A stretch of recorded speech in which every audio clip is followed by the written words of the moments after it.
Jemi të lista e Lidhjes Demokratike të Kosovës, e cila në këto zgjedhje ka risi. Risia më e madhe është që barës e listës është ish presidentja Vjosa Osmani Sadriu, e cila garon për presidente. Lista e LDK-s gjithmonë ka qenë e pasur me figura interesante, me ekspert, me intelektual, me gra e burra të zot, të urt, të cilët fatkeqësisht nuk është që janë vlerësuar shumë nga elektorati. Ky subjekt politik prej 2004 nuk ka fituar më asnjë palë zgjedhje, pra nuk ka dalë para në nivel qendror, e megjithatë ka pasur program, ka pasur kandidatë të mirë dhe ka pasur qeverisje të mirë kur ka qenë në qeveri. Unë e theksoj Isa Mustafën si kryeministër, që për mua është më i miri që ka pas Kosova deri tash.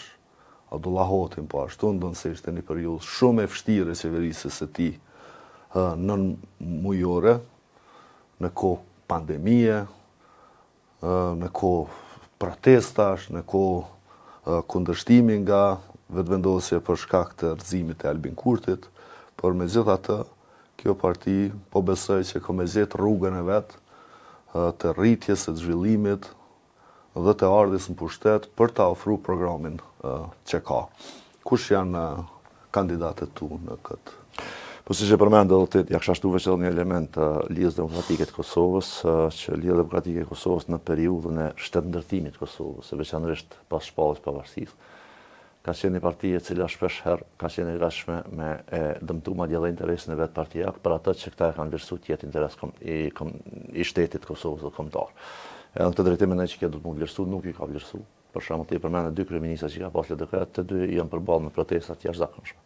Apo jo, domethënë më shumë ti ka protesta kur kryeministri është i LDK-s, po megjithatë e kanë menaxhuar situatën ashtu siç ka mund të menaxhohet. Tash po duam të fol pak për domethënë këtë përbashkimin.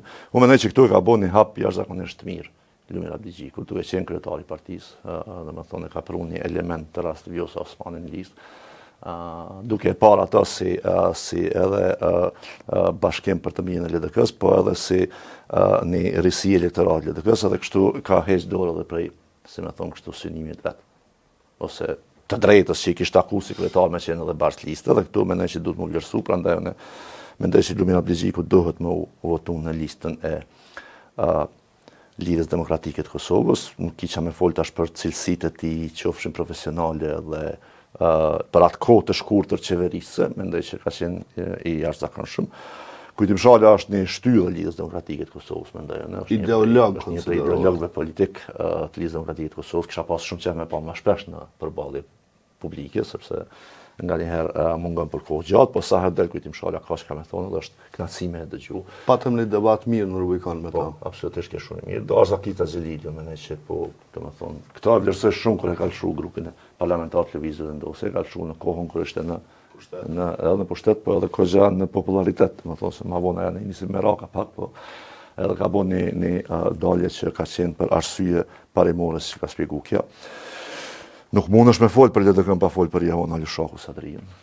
Thonë angazhimin saj ai jashtëzakonisht i sinqert në listë është për mua diçka që duhet vlerësuar. Janë dy persona të Lidhjes Demokratike të Kosovës, të cilët kanë qenë pjesë të debateve shumë dhe mendoj që janë të dy jashtëzakonisht të dobishëm, janë deputet të jashtëzakonshëm, kanë qenë ministra shumë të mirë. Për shembull, shumë pak njerëz e flasin këta ose rrallë përmendet, po Hikmet Bajrami ka qenë një prej ministrave të rralla në qeveritë e Republikës Kosovës, që kur e ka pa një aferë korrupsioni ka denoncuar vetë, ministrinë vetë. Abdullah Hoti mos flasim, domethënë. Shumë njerëz mendojnë që Abdullah Hoti është bërë kryeminist se ka pas qef. Unë nuk mendoj që dikush kish pas qef më bërë kryeminist që si kushte. Abdullah Hoti ka sakrifikuar mendojën e vetën për një diçka që ky e ka pas si interes i vendit. Edhe e ka arrit marrëveshjen e Washingtonit që ka qenë marrëveshje e mirë për Kosovën. Aty ka pas shumë kritike anë e kënej, edhe nuk është diskutuar kur racionalisht, po mendoj që marrëveshja e Washingtonit kishte më qenë të bëshme për zbatuar. E ka çu Kosovën në shtëpi të barë. Ka çu Kosovën në shtëpi të Ka barë. fituar njohje nga Izraeli, që është një prej njohjeve kështu jashtëzakonisht të rëndësishme për Kosovën, edhe kur nuk ja keni zonën. as me dal me rejgjaks, as me thonë ato me qetësinë më të madhe ka marrë farë pune, që tregon që në fakt shërbimin në institucionet e Kosovës është si detyrë, e jo si diçka që ti del edhe e merr mal. Adelina tha që Meta, të edhe herën e kalume e kam përzjedh si deputete, shumë mirë që është zjedh deputete dhe mendoj që duhet me vazhdu me qenë deputete. Visara Zemin, kemi pasur edhe këtu në emision, Visarën e një motiv, mendoj që puna e tij në sektorin e energjisë, veçanërisht ka shi njësorëve, ka qenë jashtëzakonisht e dobishme në shërbim të publikut dhe uroj që vazhdon me të njëjtën edhe në kuvend. Unë Bardhyl Hasan Papën mendoj që duhet më bëu deputet, domethënë këto kemi pas kolegë, shpesh herë kemi qenë në debat me to, e patëm edhe këtu në emision, mendoj që është jashtëzakonisht i përgatitur, një jurist shumë i mirë. E kemi një person të cilin unë e njoh personalisht, është me numër 84, vetëm pak, Blerim Sinanin. Këto nuk e njohin shumë, është hera parë që ka hyrë në listë, është një afarist, i cili është i shkollum, ka magjistraturën Shtetit Bashkuar të Amerikës, i ka një përvojë të jashtëzakonshme si udhëheqës i disa bizneseve në Kosovë, është jashtëzakonisht djalë i mirë, mendoj që është prurje shumë e rëndësishme edhe e mirë. Ne rrim shpesh në Zllatar, në Panorama. Te Panorama, në Zllatar i kam edhe familjen, domethënë aty gjyshi jem, agja jem, i kanë në shtëpia djelte haxhës, tash i kam aty, kështu që kam një uri pak më shumë për atë vend dhe kështu më ka radhë me njoftu Blerimin dhe mendoj që është jashtëzakonisht i rëndësishëm. Më duket se u bën 10,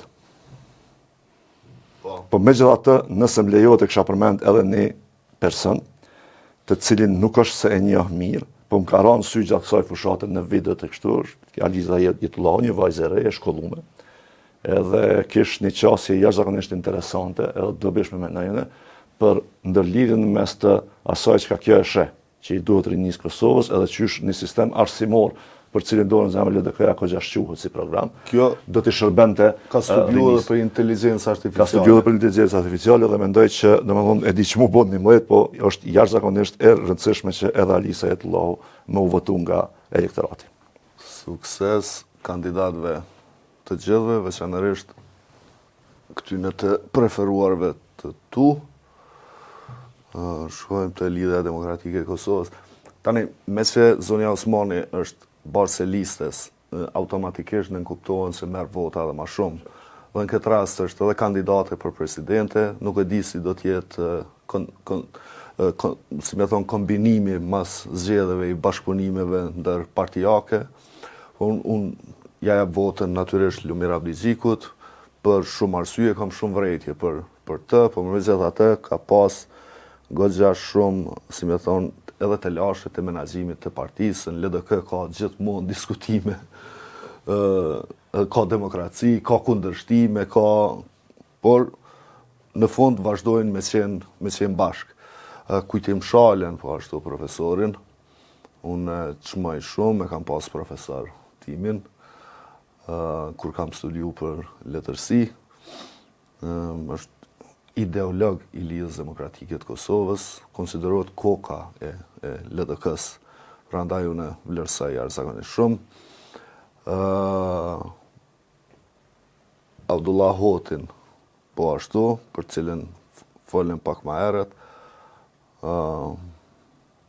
ajo që ka përfaqëson Abdullah Hoti është qetësia që do duhet ta kishim secili në mënyrë që ky vend një herë për gjithmonë të kthehet në udhën e marr, Jehona Lushakun, e cila ka pas edhe barrën më të rënë në këtë kohë kur në LDK kishte debate, diskutime për të ardhmen e Lumir Abdixhikut si kryetari i LDK-s, pra kjo nuk heziton edhe në momentet vështira me thonë ata që e mendon.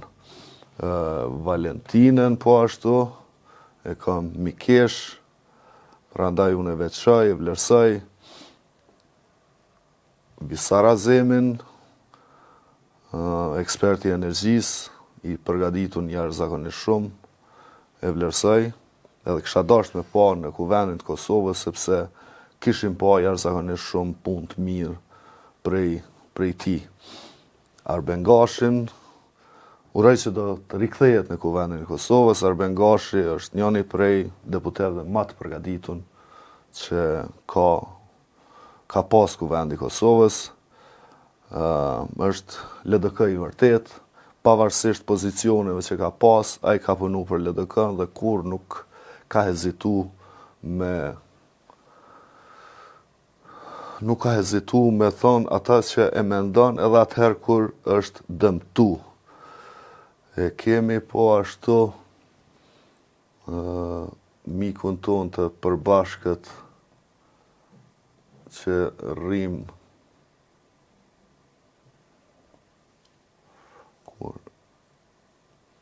Blerim Sinonin, unë rri në Panorama, atje kam njoft, është i shkollum mirë, i shkollum në Amerikë, është afarist, dhe njerë që punojnë për mu janë jashtëzakonisht me vlerë. Për këtë arsye unë kisha dasht me pa në Kuvendin e Kosovës se ka çka kallëzon. Është Sokoli, e një shumë mirë, është punëtor, megjithatë po shpresoj që ka me qenë deputet në Kuvendin e Kosovës. Një figurë tjetër që ju e përmendet është Bardhyli, Hasan Papaj.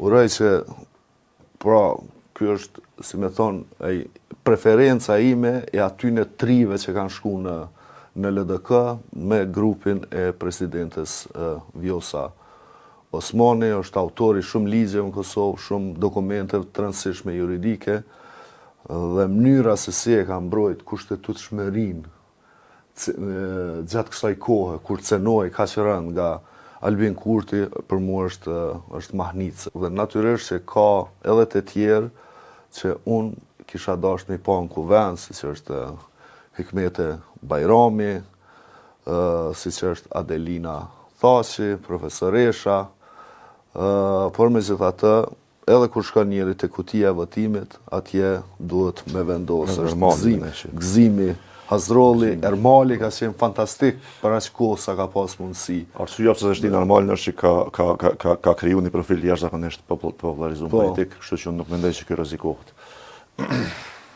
Tani këto janë ato pak